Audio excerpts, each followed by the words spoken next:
જય માળી, હર હર મહાદેવ.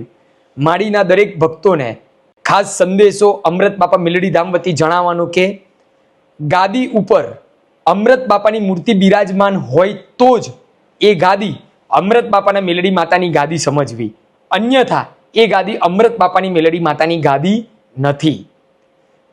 મેલડી ધામ અમૃત બાપાનું જે છે તેનું સરનામું ગામ મોટી ખડોલ, મૌધાથી 6 કિલોમીટર આગળ, ડાકોર જતા પહેલા.